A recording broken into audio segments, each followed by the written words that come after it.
मंडळी, ठरलं तर मग या मालिकेचा आजचा म्हणजेच 8 ऑगस्टचा एपिसोड रिव्ह्यू तुम्ही ऐकत आहात.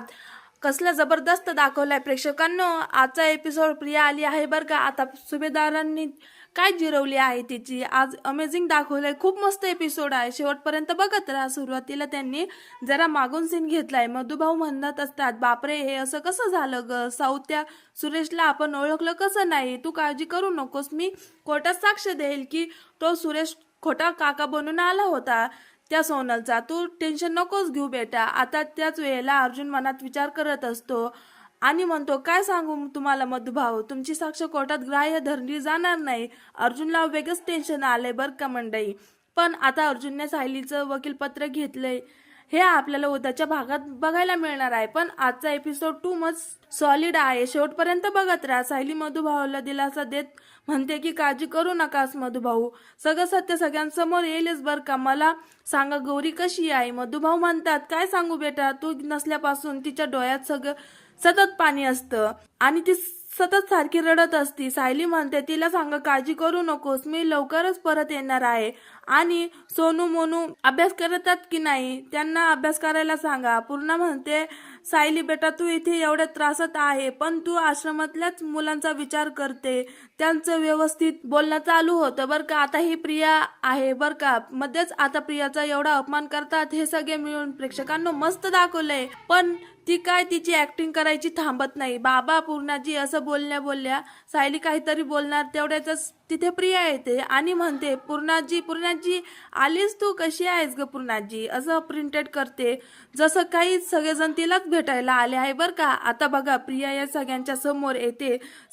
आधी सुभेदारांचे डोके भनकलेले असतात. हिला बघून प्रिया म्हणते, आई तू आलीस, कशी आहे ग. लगेच आता प्रतापराव म्हणतात, काय अर्जुन आपण हिला भेटायला इथं आलोस का. आपण हिला भेटायला परवानगी घेतली नाही, इथे काय करते. ज्या व्यक्तीला आपल्याला भेटायचं नाही ती व्यक्ती इथे कशी आहे. चैतन्य म्हणतो, थांबा काका मी जाऊन बघतो, कोणी परवानगी दिली हिला इथे भेटायला. तेवढंच आता प्रिया म्हणते, थांब चैतन्य, तुला काय वाटतं मी परवानगी शिवाय आली असेल. अरे मी जेलर मॅडम कडून खास परवानगी घेतली आहे तुम्हा सगळ्यांना भेटायला. किती खोटं बोलतेस. बघा ना पुढे म्हणते, कशी मला सगळ्यांना भेटायचं होतं, मला तुम्हा सगळ्यांशी बोलायचं होतं. तुम्हा सगळ्यांना माझी एवढे दिवस कधीच आठवण आली नाहीस का. पूर्णाजी म्हणते, आम्हाला तुझी आठवण काय येईल. प्रिया म्हणते, असं काय करतेस पूर्णाजी, मी तुझी नाचसून आहे ना. जशी सायली तुझी नाचसून आहे मी पण आहे तुमच्या सगळ्यांची. मला परक करून टाकले. अश्विन तर मला भेटायला सुद्धा येत नाही. अश्विन आता तिच्याकडे रागाने बघत तो बर का.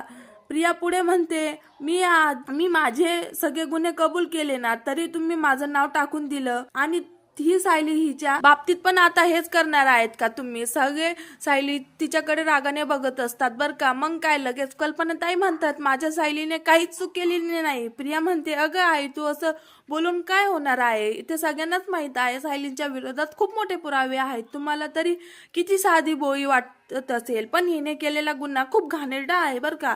शिक्षा मला तर एकटीलाच का. पुराजी आता चिडतात आणि म्हणतात, खबरदार आमच्या सायलीच्या तुलना स्वतःशी केली तर. अस्मिता म्हणते, अगं तुला ना सायलीच्या नखाचे पण सर येणार नाही. मात्या म्हणतात, आमच्या सायलीने कुठलाही गुन्हा केलेला नाही, तू खूप गुन्हे केलेले आहेत. त्यावर आता अश्विन चिडतो बर का आणि म्हणतो, दादा मला ना या बाईचं तोंड इथे बघायचं नाही, हिला ताबडतोब इथून घेऊन जा. अर्जुन आता त्या कॉन्स्टेबल बाईला विचारतो, मॅडम इथं हिला परवानगी मिळाली आहे का आम्हाला भेटायला. त्यावर आता कॉन्स्टेबल बाई म्हणतात, हो तिला आताच परवानगी दिली होती जेलर मॅडमने. त्यावर आता प्रतापराव म्हणतात, हे हिला परवानगी दिली असेल पण आपल्याला काही कन्सल्शन नाही या हिच्या बोलण्यावर. हवं आता जिला आपल्याशी नातं जपता आलं नाही, आपण तिच्याशी काय बोलायचं. इथे आता आपण हिच्याशी बोलत उभे आहोत. अस्मिता म्हणते, प्रिया जेल ही तुझी खरी जागा आहे आमच्या घरात आणि मना तुला जागा नाही बर का. आणि तुझा गुन्हा तितकाच मोठा आहे. लगेच प्रिया म्हणते, हा मान्य आहे, सायलीना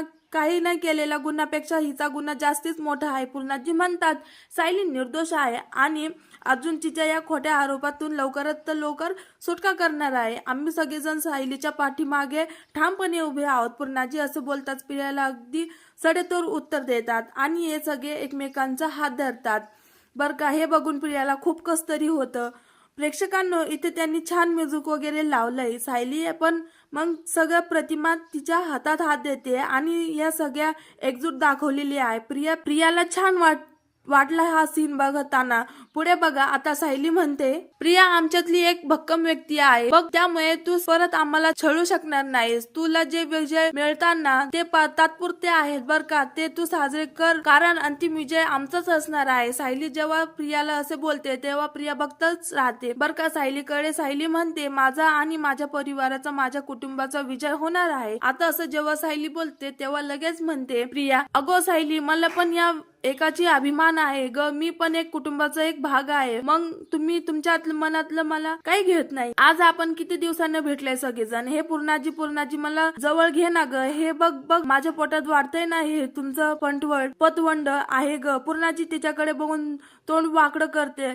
प्रिया म्हणते, अगं असं का करतेस ग पूर्णाजी, निदान या पतवंडाचं तरी राग करू नकोस. आता मात्र प्रतापराव चिडतात आणि म्हणतात, अर्जुन आपण सायलीला इथे भेटायला आलो होतो ना, मग या मुलीले सगळा वेळ आपला वाया जातोय. तेवढ्यातच सायलीचा फेवर मधली ती कॉन्स्टेबल नाही ती येते.